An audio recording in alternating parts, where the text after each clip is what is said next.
The morning buzz at Good Morning America was electric. It was one of those days when the studio felt less like a TV set and more like the nerve center of American pop culture.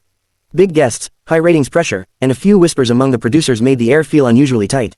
Samuel L. Jackson was in the building, and that always meant something was going to happen, whether planned or not. George Stephanopoulos stood backstage reviewing his notes, brow furrowed, pen tapping rhythmically against his clipboard. The veteran anchor had been through thousands of interviews, politicians, celebrities, even royalty.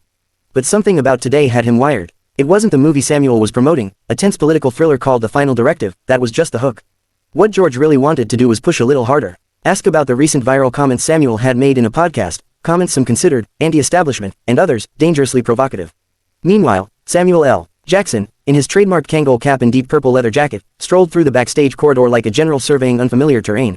His assistant, Kian, walked beside him with a quiet nod, handing him a bottle of water and whispering, "They might try to stir the pot today." "Just a heads up." Samuel's eyes narrowed beneath his tinted glasses. "Let them," he muttered, with that slow, deliberate tone he was famous for. "I brought a full damn spoon." As the cue came in, the floor director counted them in, 3, 2, 1, and suddenly, they were live. George welcomed the audience with a practiced smile and energy in his voice. "Our next guest needs no introduction, one of the most iconic actors of our time.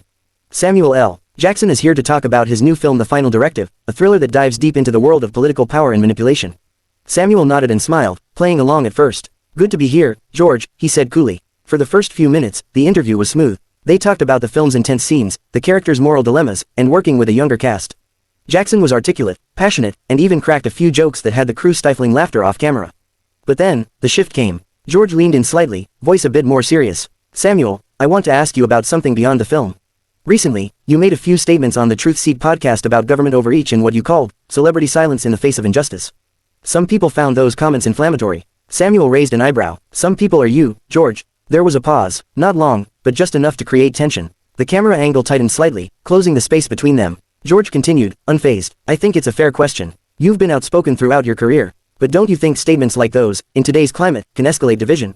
Samuel gave a short, dry laugh. "Let me stop you right there, man. I don't speak to create division. I speak the truth as I see it. And I don't need Good Morning America to filter that truth through a corporate-approved lens." A low, audible gasp came from someone off camera. George tried to steer it back. "But isn't there a responsibility, especially for someone with your platform?"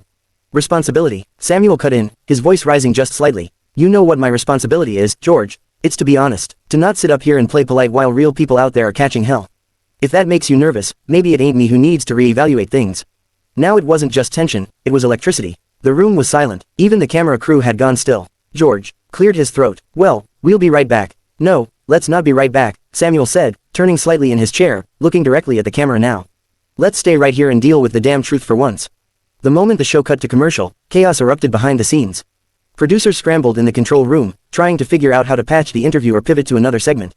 George Stephanopoulos pulled out his earpiece, his jaw tight, as he glanced toward the stage manager who gave him a helpless shrug. Samuel L. Jackson, meanwhile, was on his feet, adjusting the sleeves of his leather jacket. He hadn't raised his voice much, but the weight behind every word had landed like a punch.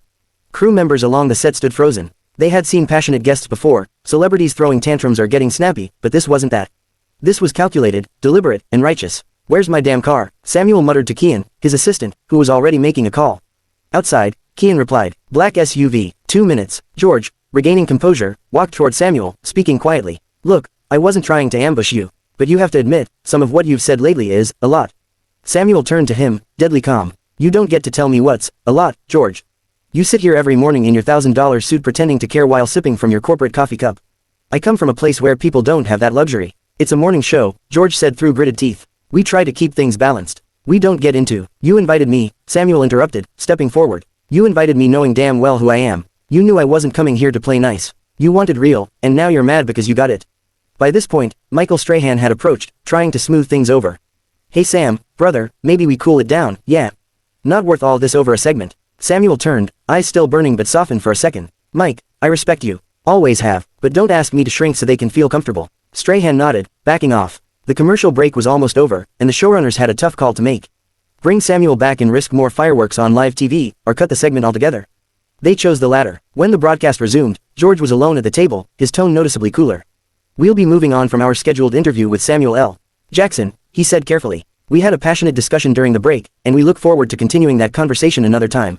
But there would be no another time. Backstage, Samuel strode toward the exit as camera flashes from stunt interns and crew members tried to capture the moment.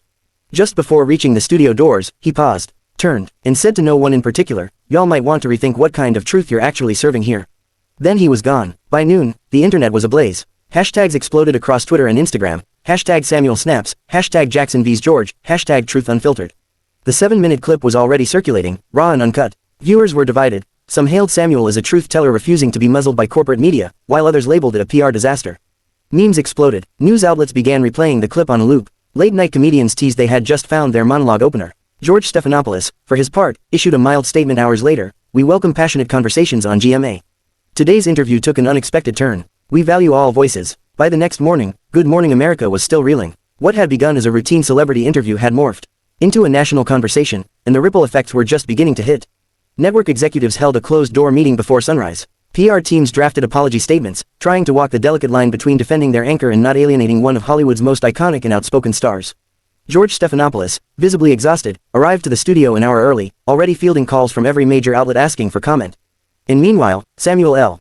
Jackson, he slept in. He'd flown back to LA late the previous night, unplugged from the chaos. His phone had exploded with messages, texts from other actors, calls from journalists, DMs from fans around the world, but Samuel had answered none of them.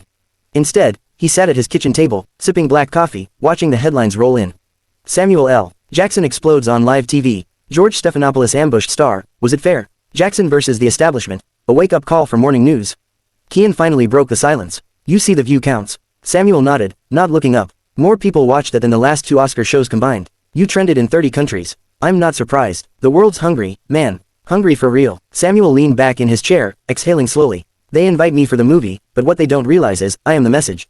Not just the role, me." Elsewhere, the backlash against Good Morning America was growing. A viral thread on X detailed how the show had a pattern of grilling outspoken black guests while treating other celebrities with kid gloves.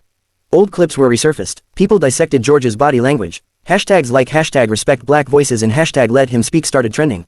A petition even appeared, demanding ABC apologize publicly and allow Jackson to return on his own terms. For George, it was a reputational bruise that wouldn't fade quickly. He gave a brief statement on that morning's episode, attempting to cool tensions. Greater than yesterday's interview with Mr. Jackson was passionate, and at times, uncomfortable. That's part of journalism, but I want to say clearly, we respect Samuel and the work he's done.